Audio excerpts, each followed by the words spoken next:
Hello there, and welcome to Elisa Maria Designs. I'm Elisa Maria. How are you? I am ready to read chapter 4 of William March's The Bad Seed. And I thought maybe I'd add a little levity to whatever this next chapter is going to bring and diamond paint one of my Diamond Art Club Peanuts gang. And I have Beethoven in front of me. And I thought that might be cute. Do something a little childlike that's fun and joyful. I think that I also have an outline already for commentary for chapter 3. Let me check that. Okay, well, I have a few questions for you, and I think I'll bring them up as we read the book. But I did think that I would like to just review the characters. So we're in the middle of this psychological thriller that revolves around Rhoda, who is 8 years old, and her parents are Christine and Kenneth. And Kenneth really hasn't entered the picture. We have like a little background on him. We're kind of sketching him in. He is in the military and he's away. It's a long trip this time. Christine would have liked to have accompanied him, but they didn't want to leave their child, no matter, I think they didn't want to leave her more so because of this disturbing behavior that she has. She's kind of odd, for an 8-year-old. She's too grown up and she's kind of quirky and she doesn't really play with other kids. She chooses to be alone. You walk into her room, there's not really any toys. We had discussed that. There's a puzzle. And believe me, it's not there by accident that she's more with the logical side of her brain, figuring out puzzles.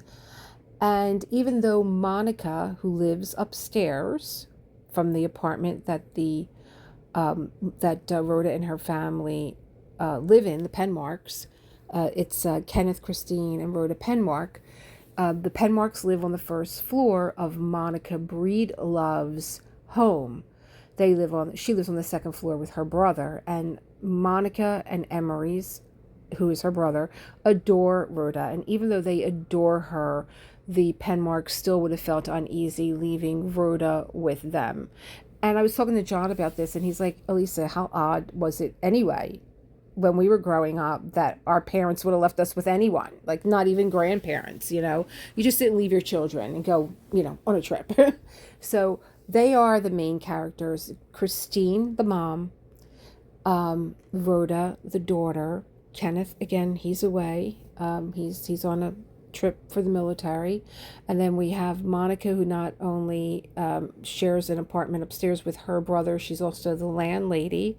We met Reginald Tasker, who is Emery's friend, and they're into crime solving and fishing and golfing. And then there is the 3 Fern sisters who run the school that Rhoda attends. And they consider themselves a very prestigious school, a very progressive school, and they're all about the pretense of who actually attends their school. And even though Christine, when she went to enroll her and said that Monica had suggested the school, and everyone knows Monica, she's, the citizen of the town. But it wasn't until Christine mentioned that her late father was Richard Bravo.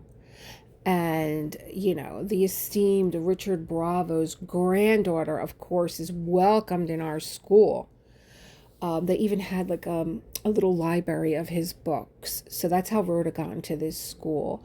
And Christine has asked the Fern sisters how Rhoda is getting along. And is she liked? Does she have friends? And before they could answer, the bus driver was getting the children rounded up to get on the bus because they're going to the annual Fern Sisters picnic.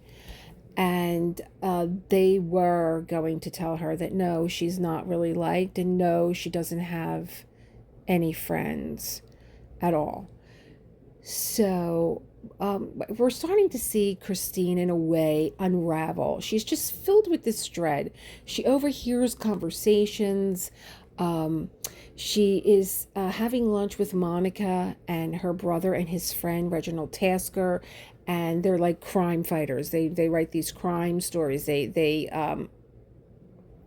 actually talk about them for a paper that they're writing, and she's unnerved by that. She's like fragments of her memory that are coming back to her, and Monica, being the armchair psychologist that she is like, oh, you're blocked there, dear. You know, we have to figure out why these things disturb you so and why they give you such anxiety. So we left off with Monica, her brother Emery, Emery's friend Reginald Tasker, and Christine finishing up lunch.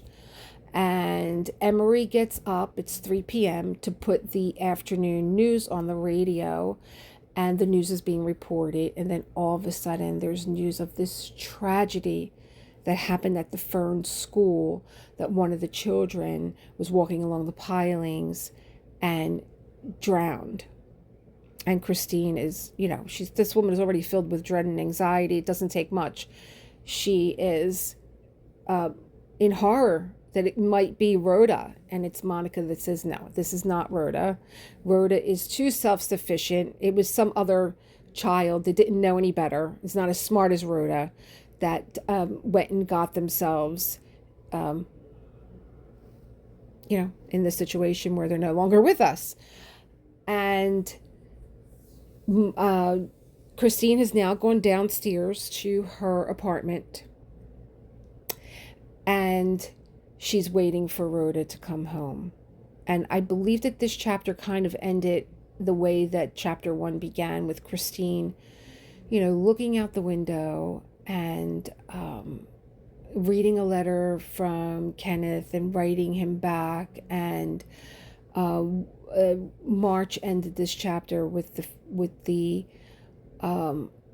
observation that this is the last time that she's ever going to be happy. But she did go to, it finally comes out that the child that had died was a Claude Daigle, and that the child had a few days before won a penmanship medal. This was something that Rhoda was working for, really trying to make her penmanship as excellent as it could be. And in Rhoda's mind, that medal was hers. However, it wasn't about how excellent your penmanship was. It was about who showed the most improvement. And Claude did. And the Fern sisters had said, Rhoda did wonderful. Her penmanship is beautiful, but we saw the most improvement with the little Daigle boy, and they awarded him the medal. And this is not sitting right with Rhoda. She kind of stalks her way on the bus to where Claude is sitting, and Claude is described as almost like an anemic child, very weak and very thin, and just the kind of kid that could get picked on and bullied. And Rhoda finally makes her way in front of him on the bus, and she just reaches out her hand to touch the medal because she wants that medal. It's hers in her mind. And Claude says to her, why don't you leave me alone? Just get away from me. He seemed, this was in a timid voice, and he's probably fears her. I don't think it was ever stated, but probably the children do fear her. She's on a school picnic in a pinafore dress that you would wear like on Easter Sunday. And all the other kids are like running around in coveralls. But Rhoda's not the type to get dirty. She doesn't get her shoes dirty or her dress, or she's just meticulous. And the child has drowned. And Mrs. Penmark, Christine, goes to visit Mrs. Daigle and really doesn't even know why. But I think maybe she does. But that hasn't been made clear yet. And Mrs. Daigle is begging Christine to please go and talk to the police, because the penmanship medal that she pinned on his little jacket was not there. And she keeps asking the police to go back and check the pilings, that it must be there because she pinned it on herself and it was very secure. So that's where we left off.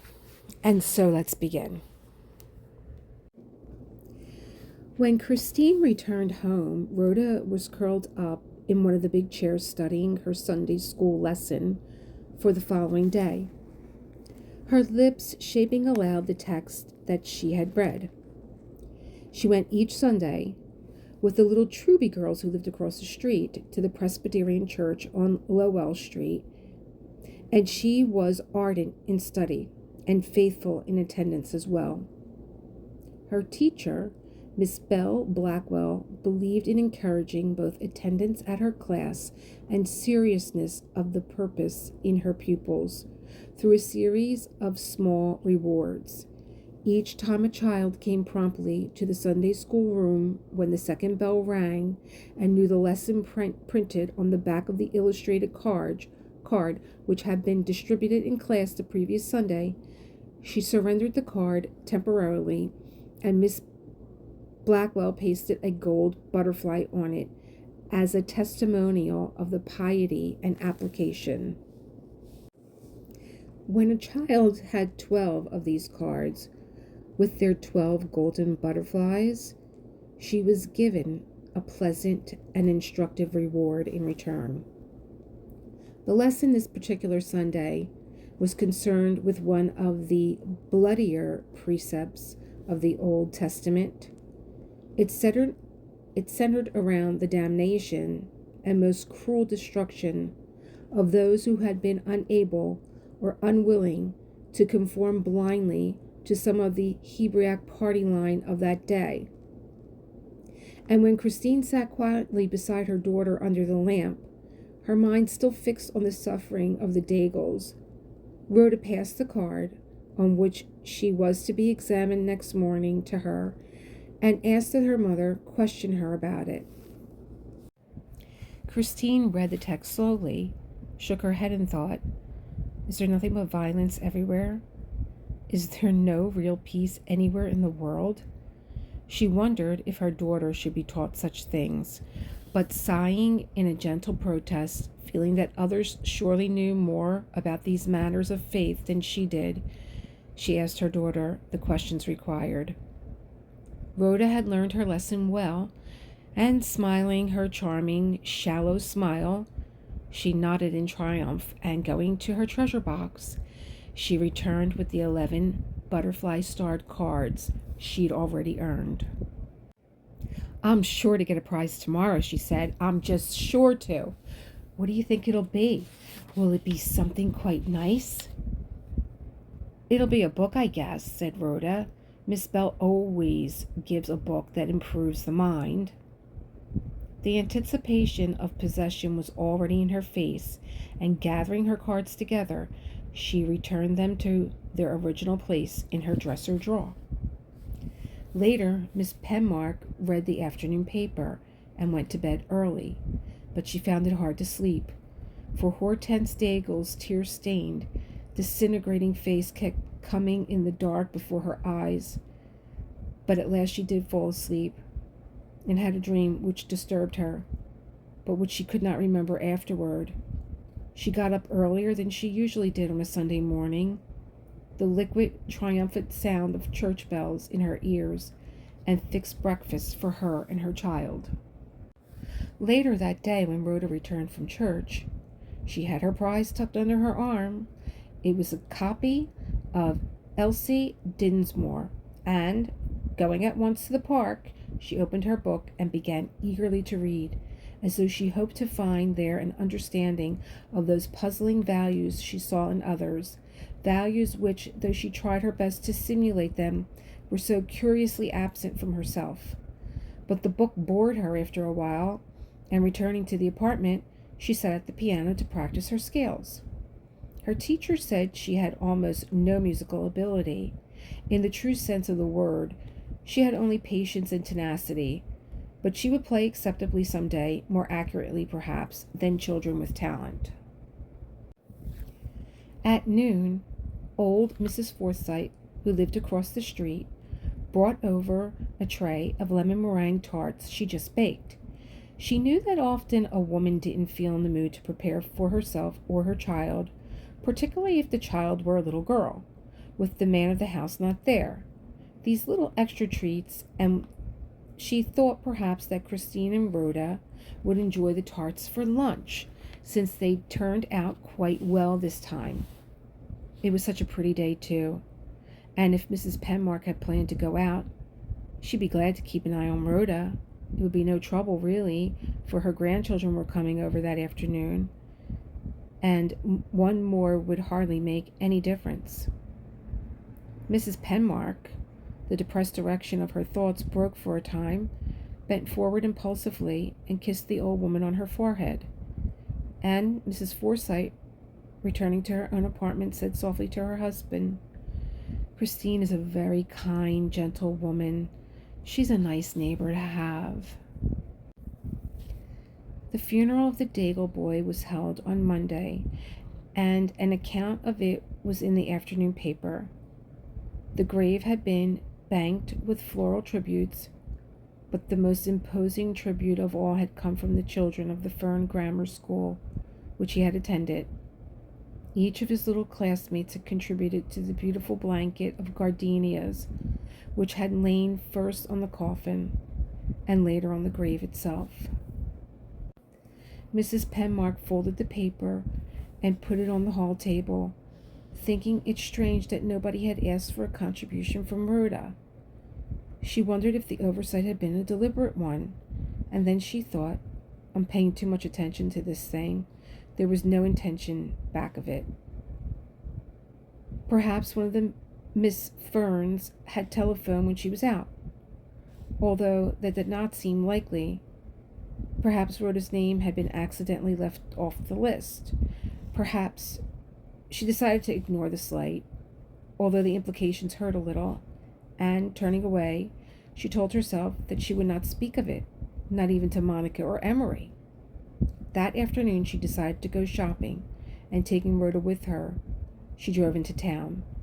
She selected a pale blue evening gown for herself, and she bought material for Rhoda's fall school dresses. But when she was home again, and Rhoda was skating in the park, up the walks and around the cement path that circled the lily palm, the matter was still on her mind, and upon impulse she dialed the Fern School. Miss Octavia answered, and Christine said, I read about the Daigle boy's funeral and the beautiful gardenias the children sent him. I'm sorry I wasn't in when you telephoned about Rhoda's share. There was no answer for a time. She could almost feel Miss Fern's embarrassment over the phone. But at last the old woman said in a voice scarcely audible, There were so many children in the school. The blanket wasn't nearly so costly as the papers seemed to think. Please don't worry. The money has already been collected, and the flowers paid for. Did you telephone me about the flowers? Asked Christine. If you did not, I think I should know. Miss Fern said in a soft, placating voice, No, my dear, we did not telephone you. My sisters and I thought it better not to. Christine said, I see. She waited and then went on. Were there other children left out? Or was it simply that you didn't telephone me? My sisters and I thought you'd prefer to send flowers individually, said Miss Fern. She waited again, as though shaping her words with the greatest care, and then went on in a voice that carried no conviction at all. It isn't as though you'd been here a long time. This is Rhoda's first term with us, as you know. Christine said, I see. Then softly she added, But why did you think we prefer to send flowers individually? Rhoda wasn't friendly with the boy, and my husband and I didn't even know the Daigles. Miss Fern said, I don't know, my dear. I couldn't answer truthfully if my life depended on it. Then, as though pleading forgiveness, she said so quietly that her voice was almost a whisper, I must go now. We have guests, and they'll think it's strange. Miss Penmark turned away from the telephone, a frown on her usually serene brow. If there were overtones she did not understand, if there were implications her mind could not take in, she would tell herself that they were meaningless, of no significance at all.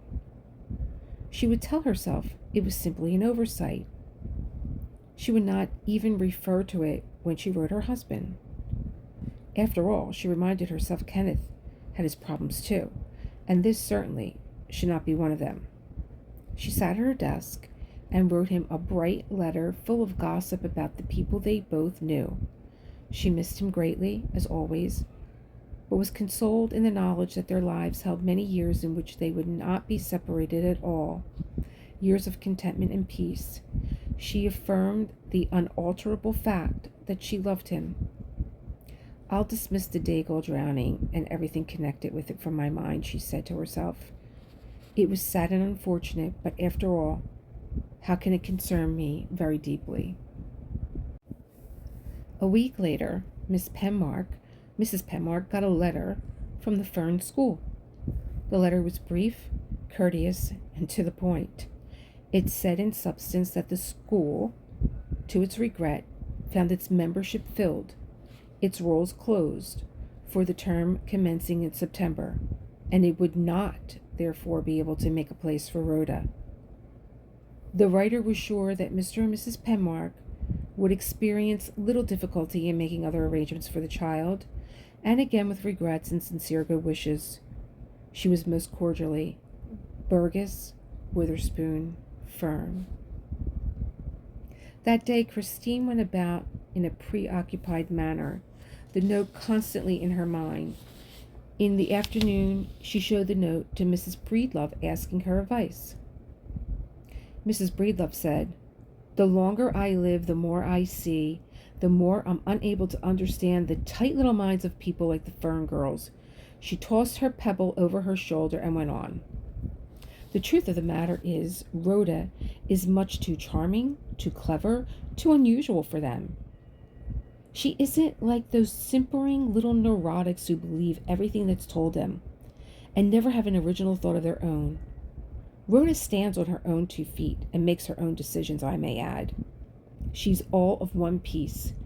She makes those others look stupid and stodgy by comparison. That's the real complaint, I assure you."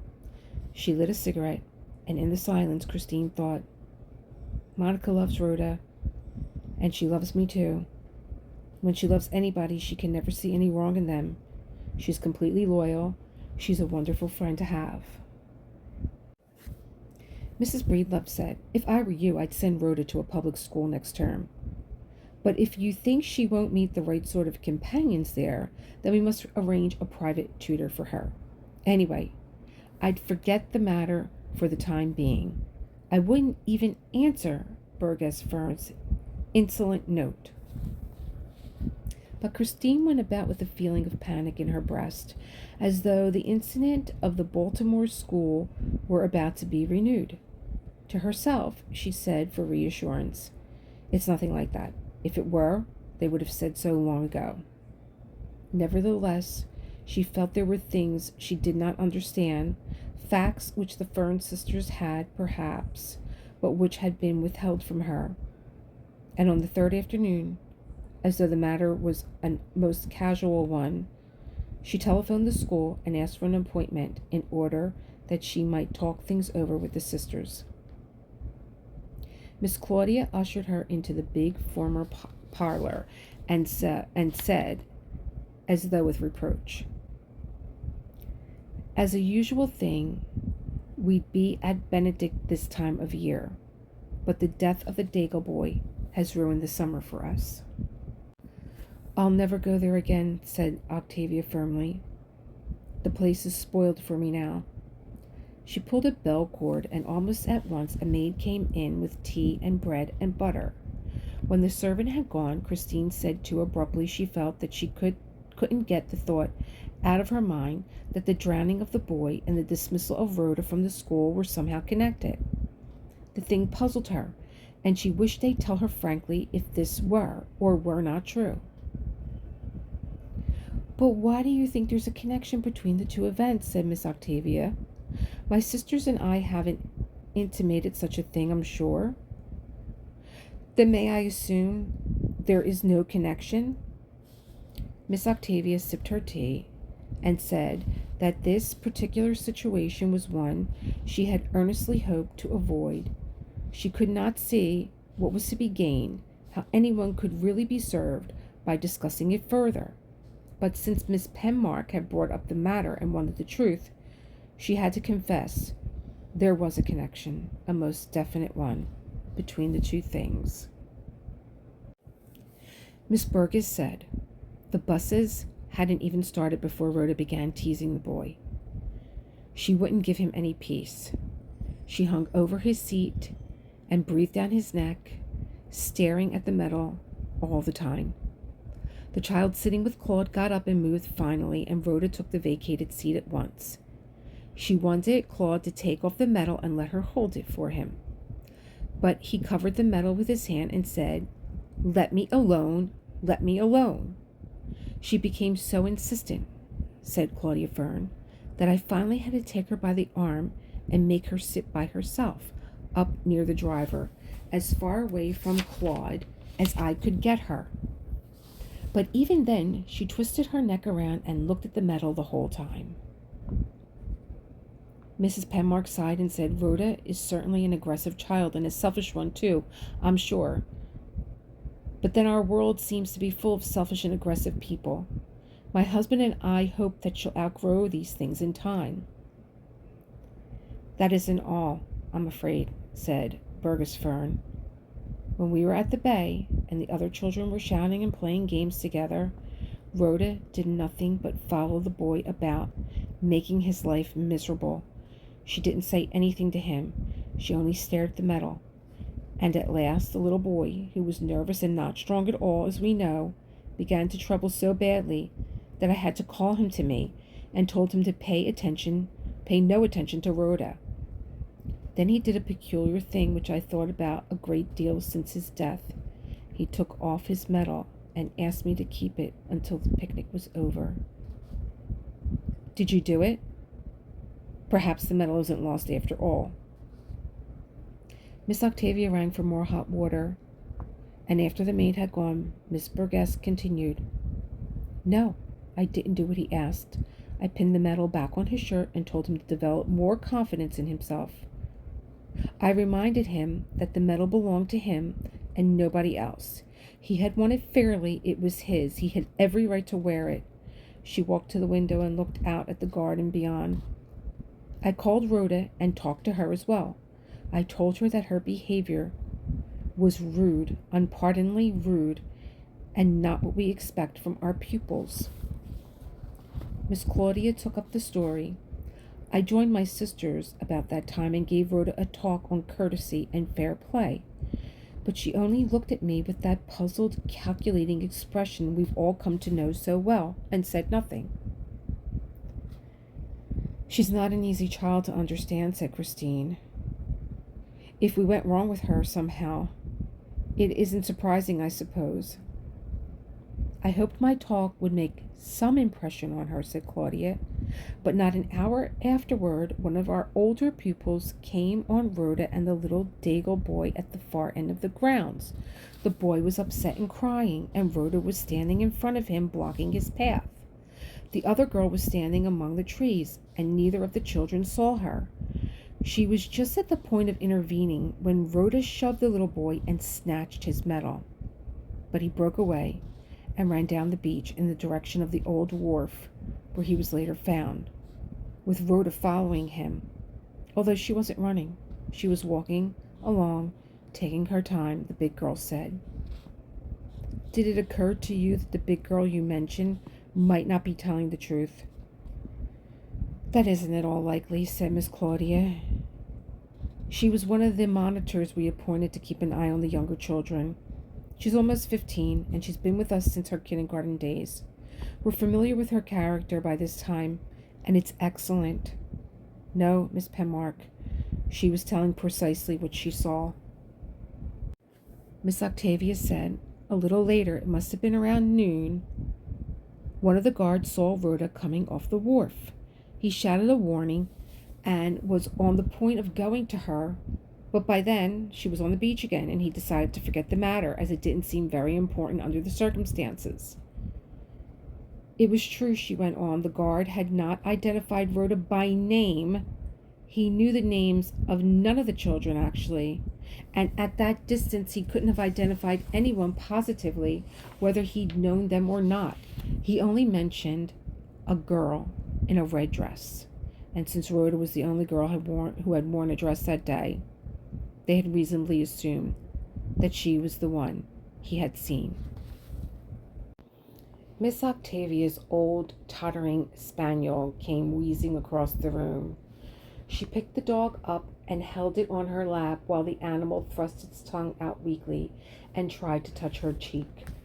The guard saw Rhoda on the wharf about noon, as I've said, continued Miss Octavia. At 1 o'clock the lunch bell rang, and when roll call was made, Claude was missing. You know the rest. Christine said, Yes, I heard it on the air. She opened and closed the catch on her bag, and then against her will she remembered an incident which had taken place in Baltimore the year before. One of the children in the apartment house where they lived had a puppy, and Rhoda, seeing it, wanted one too. They had bought the dog she selected, a little wire-haired terrier. Happy to see the child was showing an interest at last in some object other than herself. At first, she had been delighted with her dog. She had taken it everywhere, even exhibiting it to people in the lobby and boasting of its cost and pedigree. But later, when she found she was expected to take care of the pet herself, Kenneth had thought this excellent training for her, an object lesson in responsibility and kindness. When she found she must feed the dog and take it out, even though these things interfered with her reading, her jigsaw puzzles, her piano practice, the dog had somehow managed to fall from a window ledge onto the courtyard below. Christine had heard the dying whimpering of the dog, and going into her daughter's room, she had seen Rhoda leaning out the window, dispassionately watching some object below.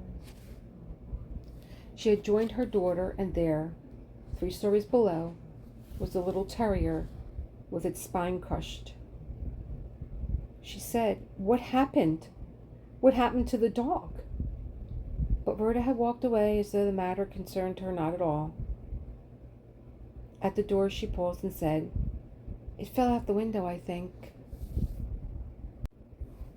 It was the only explanation that either she or Kenneth ever got out of the child.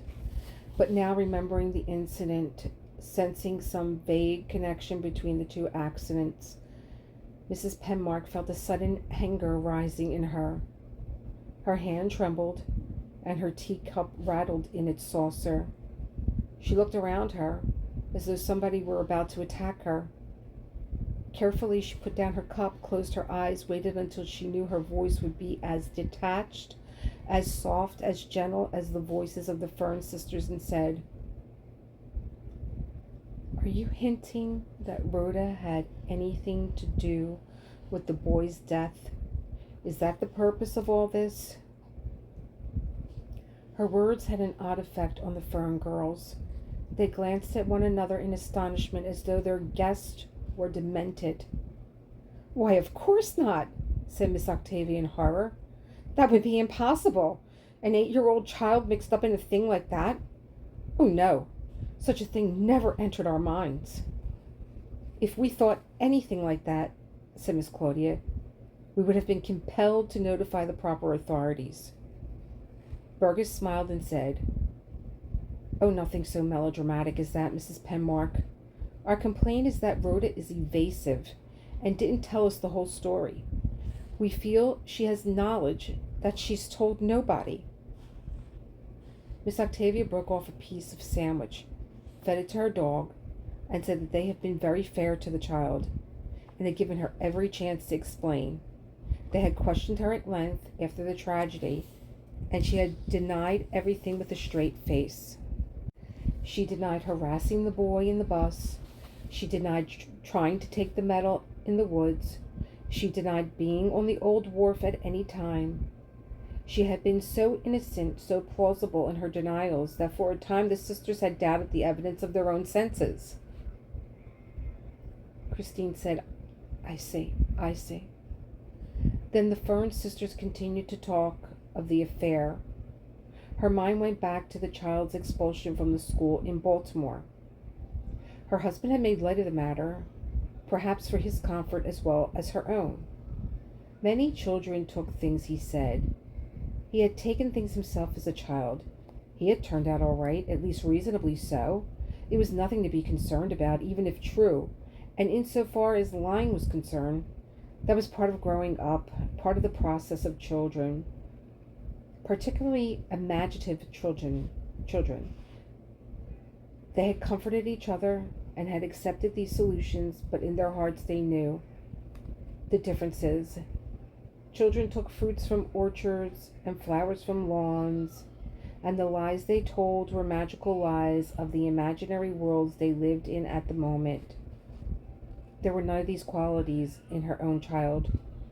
Rhoda was interested in material things for their own sake, and the lies she told were hard, objective lies of an adult whose purpose was to confound and mislead. She came back to the reality that surrounded her.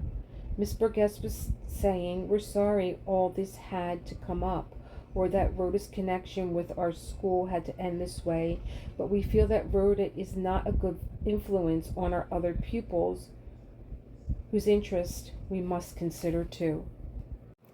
We feel that we are not able to understand or cope with a child of Rhoda's temperament," said Claudia Fern. "We feel we can do nothing further for her."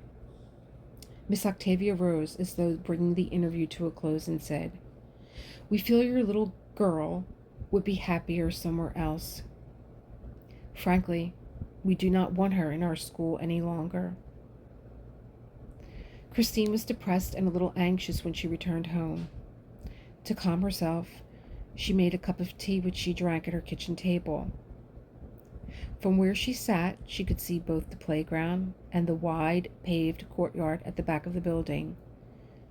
In the park, the children of the house and the children of the neighbors who were permitted to use the playground swung, splashed in the lily pond, skated, or played the running and shrieking games of childhood. Rhoda was in the park too, but she kept to herself, away from the boisterous children. She sat on a bench beneath the old white pomegranate, reading the copy of Elsie Dinsmore she'd won for attendance and application. Then Leroy Jessup came out of the basement carrying a bucket of ashes from the incinerator. He stopped at the gate to scold the children waiting in the pond, to warn them that if they tore up them lilies again, he was going to have their mothers whoop them good with a buggy whoop. Then, lifting his eye towards the skies, as though asking heaven to witness the things he endured, he disappeared into the alley beyond Mrs. Penmark's arc of vision. She began to feel better, her depression dissolving itself in the warmth of tea. After all, there was nothing the Fern sisters had told her about Rhoda that she had not already known, and for a much longer time. The child's singleness of purpose, her evasiveness, her innocent plausibility when trapped, her incessant lying were things which had long since ceased to surprise herself or Kenneth, and when she considered the factors of the affair in quietness, those things really were all the Fern sisters had intimated. The charges they had brought, if one could call such vague dissatisfaction charges, were susceptible of more than one interpretation. She had little doubt that Rhoda had worried the Daigle boy, or that she had tried to take the medal from him in the woods, even though the child had denied these things with such earnestness. But Claude Daigle, as anyone could see, was born the victim of others, the one who, in a sense, went about the world to invite his own destruction. Rhoda's violence with him was unusual for her, greatly out of character. She would never have tried such an approach on a child with more courage and self-reliance, one who would cheerfully turn and slap her down. She was not trying to justify her child, for she could not condone the things the child had done. She was only saying to herself that matters were not so bad as she had feared. Rhoda was her child, and she loved her. It was her duty to protect her child, to make every allowance for her, to give her the benefit of every doubt. She washed her cup and put it away. She would make the best of the matter. She would trust in the future. She would hope that everything turned out all right in time. Then, returning to the living room, she telephoned Monica to tell her that she decided to take her advice and put Rhoda in public school next season. Mrs. Breedlove's cheerful voice came through the receiver, approving the decision.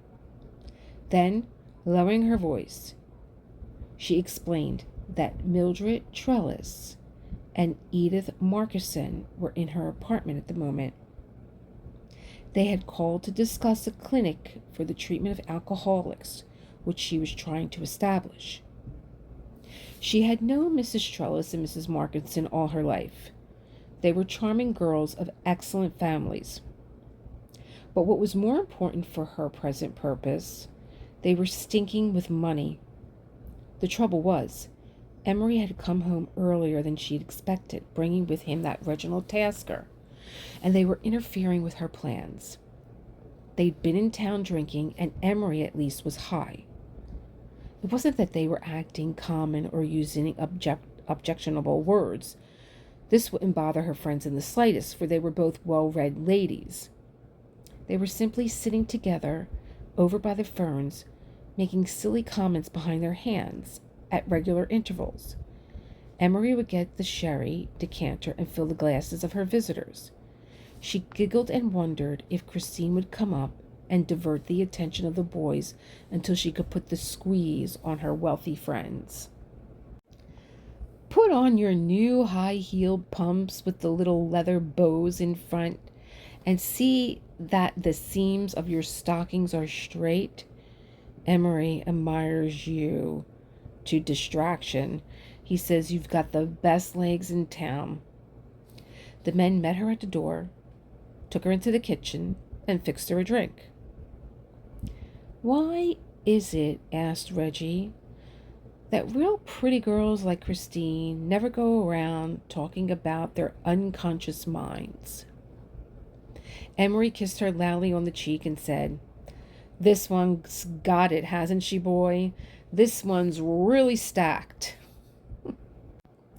In the living room, Monica was saying, "I'm so tired of novels about sensitive boys and their first sex experience.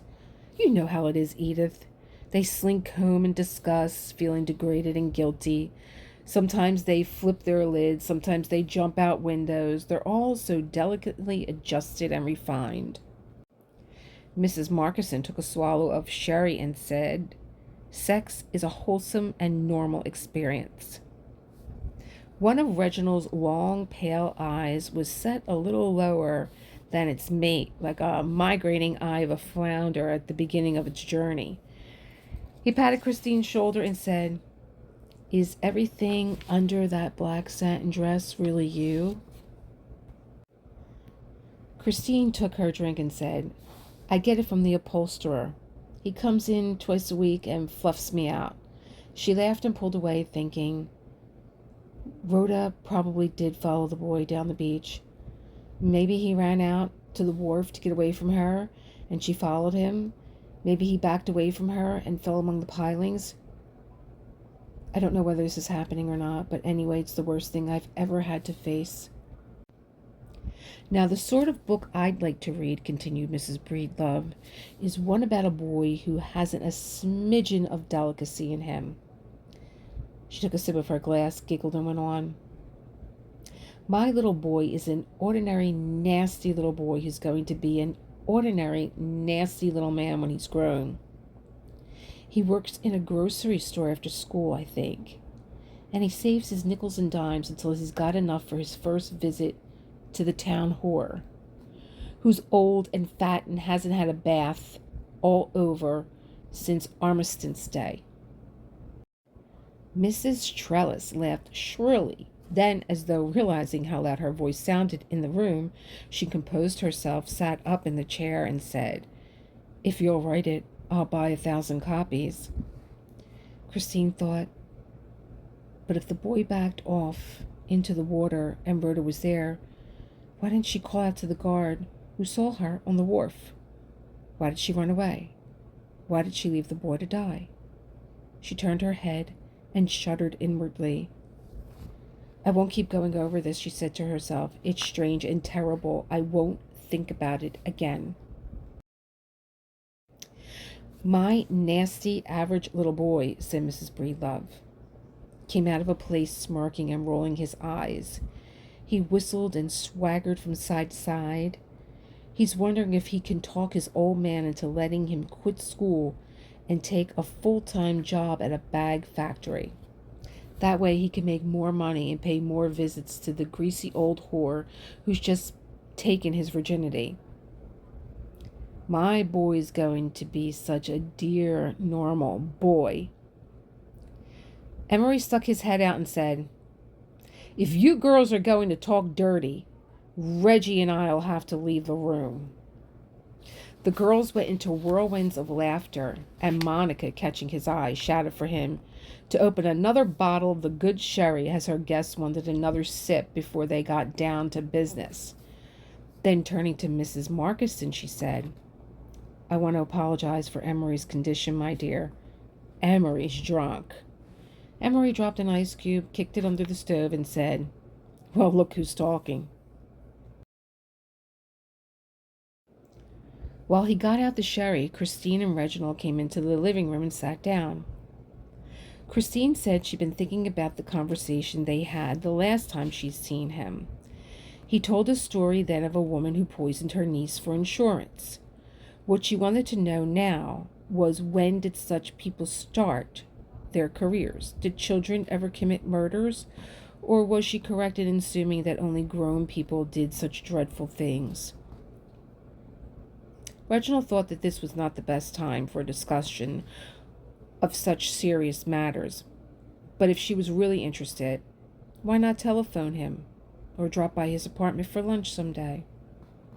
However, he would say now, in spite of all the giggling and confusion, that children quite often commit murders, and clever ones too at times. Some murderers, particularly the distinguished ones who were going to make great names for themselves, usually started in childhood. They showed their genius early, just as outstanding poets, mathematicians, and musicians did. He paused, and in the silence Monica said distinctly, "I've often wondered why I married Norman Breedlove. Lately, I've come to the conclusion that it was his name that attracted me." She glanced at her brother and continued, "Now, my first association to Norman is normal. After all, there's only the difference of a consonant. Normal is such a reassuring word. It's the word the worried people of my generation were looking for." Mrs. Trellis wagged her finger and said, "Where's the sherry? What have you done with the sherry, Emery?"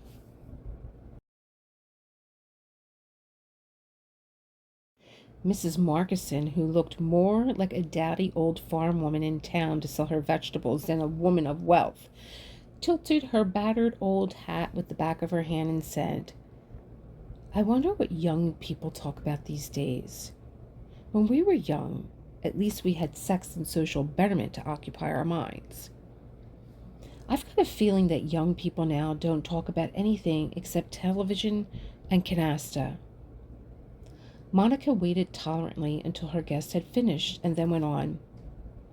"Now, breed is associated in mind with increase, and love is associated with love naturally. So the combination Norman Breedlove brings to mind one who would not be well adjusted and normal, but one of constantly increasing affection too. The thing is so simple in retrospect, although it's never occurred to me at all at the time. Emery said, I thought you married Norman Breedlove because he was the only man that asked you to. Before she could answer, he laughed and said, Now I bet Christine, with those big gray eyes and yellow hair, had to beat the boys off with an umbrella. Christine said, You couldn't be more wrong. I was never popular. I was too earnest and literal for the boys. Mrs. Trellis began to laugh, and Mrs. Markinson joined in the merriment. Mrs. Trellis said, This has been such a stimulating afternoon, Monica. Now just relax and sit back and quit worrying about how much you're going to get out of Edith and me. You're going to get plenty. Edith and I talked the matter over on our way here. You're not going to get as much as you figured on, maybe, but you're going to get quite a bit.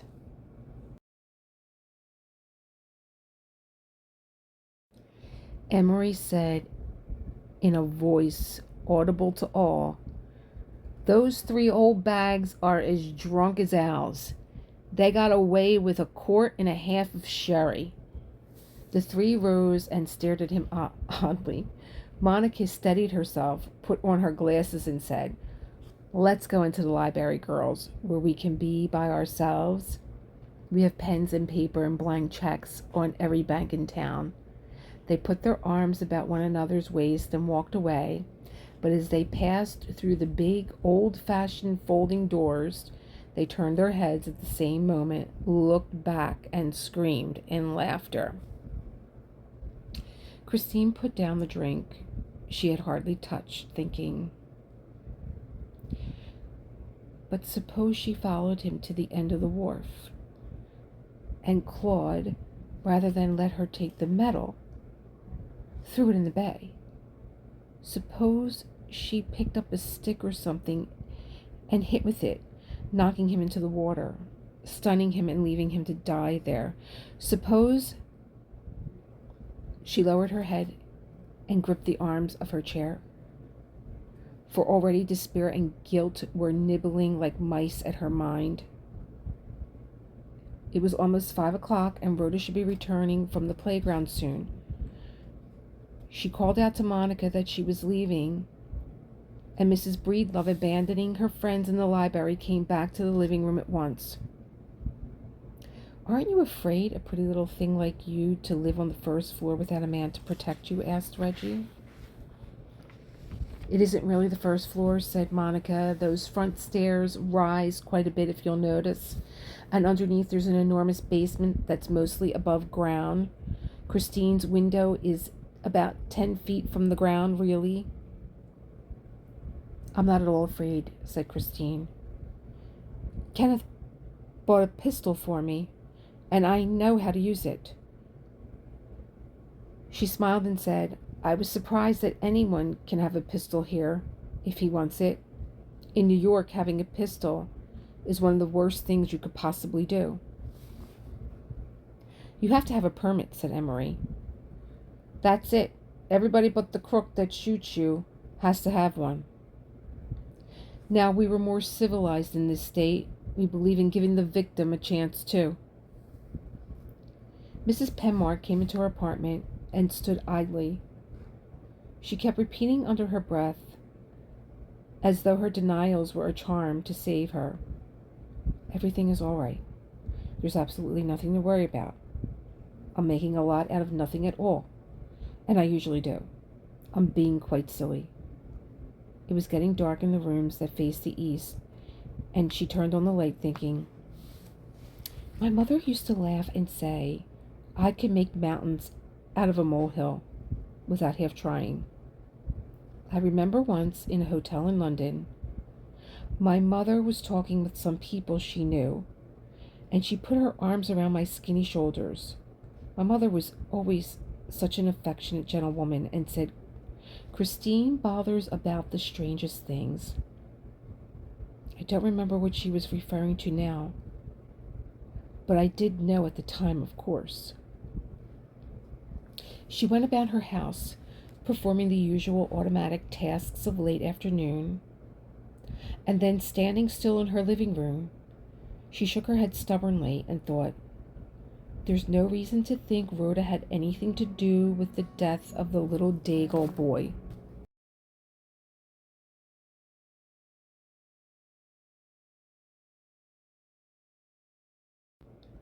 There's no real evidence against her at all. I don't know why I'm behaving so strangely. You'd think I was trying to build up a damaging case against my own child out of nothing but my own silliness. Suddenly, she sat down, as though too weak to stand any more, and rested her head on the arm of her chair. For she knew then that the thing she had determined never to remember again, that affair with its mysterious undertones, which she never brought herself to face honestly, had entered her mind once more, despite all her resistance. Oh no, it was not alone, the unexplained death of the little boy that had so greatly disrupted the attitude of poised serenity which she had with such difficulty established for herself. It was really the unexplained death of the boy added to another most peculiar death, a death also unexplained, which too had involved her daughter, the only person to witness it. Either instance, taken alone, could probably be dismissed as one of those unfortunate but unavoidable accidents that happen everywhere to everyone, but taken together, with the similarities of their mysteries combined, the effect was more compelling, more difficult to explain away with casual reasoning. The first death had taken place in Baltimore more than a year ago when Rhoda was just 7. At that time, there had been living in the same apartment house with them a Mrs. Clara Post, a very old woman, and her widowed daughter, Edna. The old lady had become inordinately attached to Rhoda. It was strange, Mrs. Penmark thought, how greatly Rhoda was admired by older people when children her own age could not abide her. And when she came home from school in the afternoon, she often went up to visit her ancient friend. The old lady was in her middle 80s and a little childish, and she took delight in showing her possessions to the child. The one thing she valued most of all her trinkets was a crystal ball filled with transparent fluid. A little ball in which fragments of opals floated, glistening, and changed with a movement of the wrist into bright and varying patterns. There was a small gold ring sunk in the top of the crystal, like a miniature hitching post, and through it the old lady had run a black ribbon in order that she might wear her opal pendant around her neck. Often she said that when she could not sleep, she loved to look at the changing ball and watch the varied pictures the floating opals made for her pleasure. Her daughter Edna often shook her head and said, when talking to the neighbors, "Mama thinks she can see her childhood in the opals. I don't discourage her. I humor her as much as I can. She hasn't gotten much to enjoy these days." Rhoda also admired the floating opal ball, and when she and the old lady were together, Mrs. Post would sometimes pick it up from the table beside her chair and say, "Now isn't that quite pretty, my dear? I'll wager you'd like to have it for your own." Rhoda said eagerly that she would, and Mrs. Post laughed mildly and said, "It's going to be yours some day, my love. I'm going to leave it to you in my will when I die. That much I solemnly promise. Edna, you heard me say it, didn't you?" "Yes, Mama, I heard you." Then, cackling in triumph, the old lady added, "But don't go and get your hopes up high, honey, because I haven't any idea whatever of dying real soon. We come from a long-lived family, don't we, Edna?" "Yes, Mama, we certainly do. But you're going to live longer than any of them, I always think." The old lady smiled with pleasure and said, "My dear father lived to be 93. and he wouldn't have died that young if a tree hadn't blown down on him. I know it, said Rhoda. You told me. Mama even beat Papa's record, said the old lady. Mama died at 97, and many claim she'd be alive today if she hadn't gotten her feet wet that cold night when she went over to visit the Pendletons and then came down with pneumonia.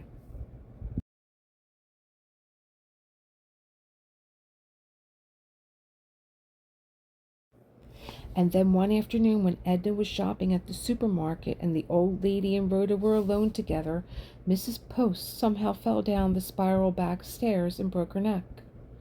When Edna returned, Rhoda met her at the door to tell her the news. She had an innocent, plausible explanation of the accident. The old lady had heard a kitten meowing like it was lost on the back stairs landing. She had insisted on going outside to see about it, the child following her. Then somehow she had miscalculated distance, missed her step, and had fallen the 5 flights to the little cement courtyard below. Rhoda, pointing out to where the body was lying, and Mrs. Penmark joined her neighbors beside the body in time to hear her daughter repeat her story of the accident. Edna looked at the child with a strange, intense look. She said, Mama hated cats. She was afraid of them all of her life. All the kittens in Baltimore could have been on that landing meowing, and she wouldn't have gone near them. Rhoda's eyes opened wide in surprise. But she did, though, Miss Edna. She went out there to look for the little kitten, just like I said. Where's the kitten now? Said Edna. It ran away, said Rhoda. I saw it running down the steps. It was a little gray kitten with white feet. Then, in sudden alarm, she tugged at Edna's sleeve and said, She promised me the little glass ball when she died. It's mine now, isn't it? Mrs. Penmark said, Rhoda! Rhoda! How can you say such a thing? But she did, Mother, said Rhoda patiently. She promised it to me. Miss Edna heard her do it. Edna looked at the child strangely and said, Yes, she promised it to you. It's yours now. I'll go get it for you at once. Mrs. Penmark remembered these things with painful clarity, and now looking back, she also remembered that neither she nor her husband had been asked to the funeral, although the other neighbors had gone. She also recalled that later on, when she met Edna in the elevator and had spoken to her, the daughter, who had always been so pleasant and friendly, had turned her back and pretended not to hear. For a time, Rhoda had worn the ball each night when she went to bed. For a time, she would rest against her pillow, her lips pursed, her eyes narrowed in an expression reminiscent of an old woman, and peer down into the shifting opals as though she had not only taken the old woman's pendant, but her personality as well. Upon impulse, Christine went quickly to her child's room. She saw the opal ball looped over one post of the little girl's bed, as though it were a charm. She lifted the ornament in her hand a moment, but she let it fall at once, as though it were somehow evil, as though it had burned her hand. When Rhoda came back from the park, Christine said abruptly, even before the child had put her book away, Were the things you told the Fern sisters about Claude Daigle the truth? Yes, Mother. They were all truth. You know I don't tell lies any more, after you said I mustn't. Christine waited a moment and then went on. Did you have anything to do, anything at all, no matter how little it was, with Claude Daigle getting drowned?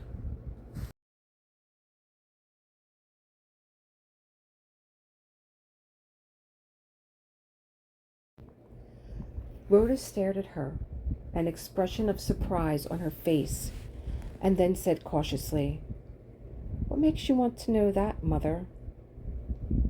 I want you to tell me the truth, no matter what it is. We can manage things some way. But if we're to do it, I must know the truth. She put her hand on the child's shoulder and said impulsively, I want you to look me in the eyes and tell me. I must know the absolute truth. The mother gazed. The child gazed at her with bright, candid eyes and said, No, mother, I didn't. You're not going back to the Fern School next year, said Mrs. Penmark. They don't want you there anymore. An expression of wariness came over the child's face. She waited, but since her mother did not go on with the subject, she moved away slowly and said, Okay, okay. She went immediately to her room, sat at her table, and began working on her jigsaw puzzle. Later, Christine got out her typewriter and began a letter to her husband, a much longer one than she usually wrote him. She dated the letter June 16th, 1952, and began, My darling, my darling. She typed on, as though it were only thus she could rid herself of the things that troubled her. She gave him the details of the penmanship medal which Rhoda had not won after all. She wrote of the Daigle boy's death. She told him of the Ferns school's unwillingness to accept Rhoda for the coming term. She spoke of the death of the old lady in Baltimore. She said, I don't know why these things frighten me so. I was always considered the calm one. It was one of the things you said you admired in me when we met that first time at your aunt's apartment with all those others trying to talk to one another. Do you remember that now?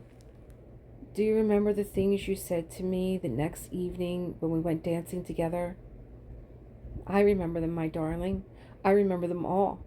I remember the moment I first knew I loved you and would love you forever.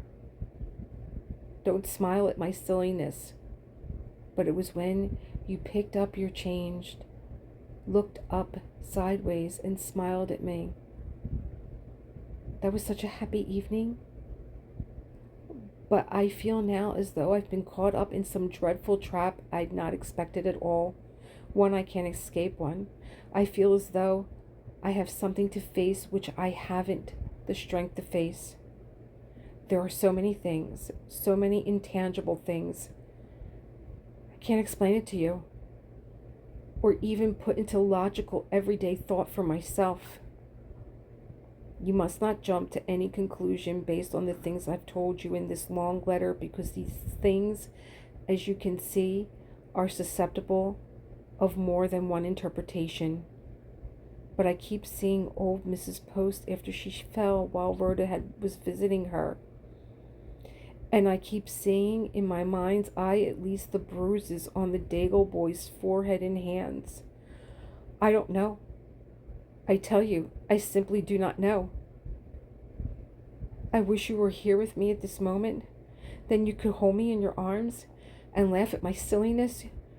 You could laugh your soft, wonderful laugh and rub your cheek against mine and tell me not to worry. And yet, if I had some magical power to bring you back, I would not use it. I swear to you I would not use it, my dearest one.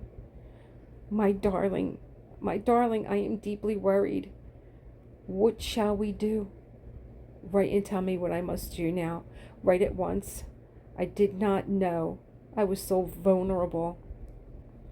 She finished her letter, but long before she had done so, she knew she would not send it, for she realized how important the work he was doing at this point in his career. She felt its success or failure would be the turning point in his career in this new place, and of course, the turning point in hers too, since her life was forever tied to his own. No, Kenneth must go on with his work untroubled and unhindered, and she must go on with hers as best as she could.